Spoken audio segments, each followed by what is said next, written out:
suis scénographe, directrice artistique à Montréal. J'ai comme l'impression que la différence culturelle à Montréal fait en sorte que les gens autant ont une plus grande ouverture juste par le fait de côtoyer des différentes cultures, de différentes personnes qui viennent de partout. Ça les rend beaucoup plus ouverts, mais en même temps, ça peut les rendre aussi beaucoup plus critiques. Parce qu'on se construit un bagage de connaissances, puis on se construit un bagage d'écoute qui est comme peut-être un petit peu plus large. Puis aussi, il y a le fait que la différence culturelle fait en sorte que tous les événements musicaux à Montréal, qui sont quand même très, très accessibles, nous permettent de découvrir ça d'une façon très, très facile. Je pense qu'il y a beaucoup de salles à Montréal qui sont super intéressantes. Il y a beaucoup de plateaux de diffusion différents, autant au niveau musical qu'au niveau théâtral. Mais j'ai comme l'impression qu'il y aurait peut-être un manque au niveau des salles d'environ peut-être 400, 500, 600 personnes. Souvent, qu'est-ce qui arrive, c'est qu'on a des petites salles qui deviennent très, très, très achalandées. Quand on arrive après ça à l'autre step de salle, l'autre palier, on arrive à une salle qui est à peu près 3 fois plus grosse. Donc, je pense qu'il y aurait peut-être un manque, peut-être une salle ou deux qui pourrait comme avoir un juste milieu pour des artistes comme, je pense à Fanny Bloom aussi, qui serait capable de remplir quelque chose de plus grand que le Cabaret du Myland, mais que quand elle arrive au Métropolis, ça devient laborieux à remplir, à rentrer dans les cachets. Quand on loue les salles en tant qu'artiste, ça devient comme plus complexe.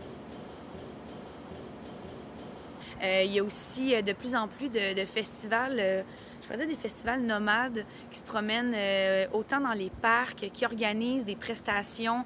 Comme l'année passée, je ne sais pas si vous vous rappelez de la prestation de Patrick Watson au piano en plein milieu de la ville. C'est un événement qui est annoncé 1 heure à l'avance, qui est en streaming en direct sur Internet. J'ai comme l'impression que tout ça, c'est vraiment comme en effervescence. Puis je pense que c'est comme un peu une réponse à peut-être à une crise de la diffusion grandiose, télévisuelle, c'est comme de plus en plus difficile avec nos artistes émergents d'aller, exemple, à Belle et Bomme, d'aller dans les grosses émissions de télé qui prennent toutes les codes d'écoute. Je pense que tout le monde est en train de chercher comme un peu une façon de diffuser sa musique. Chacun le fait à sa manière, puis je pense que ça commence à être de mieux en mieux, en tout cas.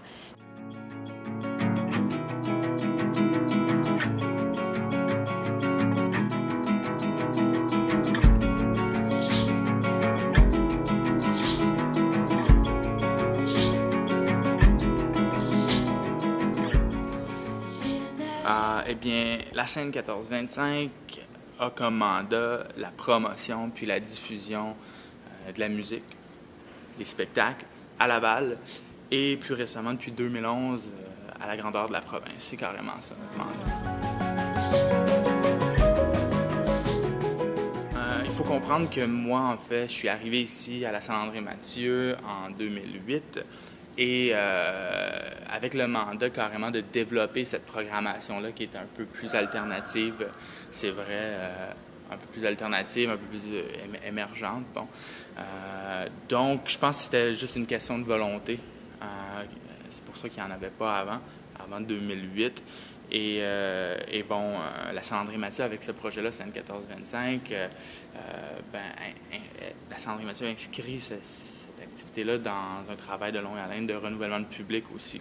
Et c'est à travers ça qu'on passe justement tous ces bons artistes-là, francophones et anglophones, en émergence.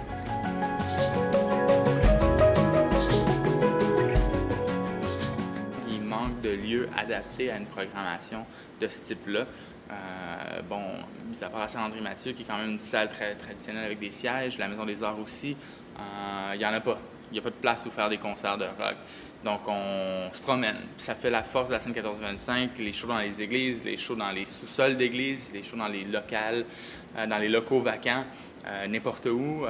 C'est un peu une fierté, mais c'est sûr que Laval aurait besoin d'un centre neutre qui peut accueillir tous les publics, tous les genres de publics et spécialement la relève, l'émergence, l'alternatif. Bon, puis une salle sans prétention qui est vraiment axée sur la nouvelle réalité de la diffusion de spectacles. Donc, si tu as besoin de sièges, tu mets des sièges. Si tu n'as pas besoin de sièges, tu mets pas de siège. Puis si tu as besoin d'une scène en arrière du public, tu la mets en arrière. Si tu as besoin d'une scène au centre. Donc, à mobilité variable. À côté de Sylvain Cossette, tu as Half Moon Run ou peu importe quel alternative. Mais d'avoir inscrit ça comme priorité, c'est beau. C'est beau.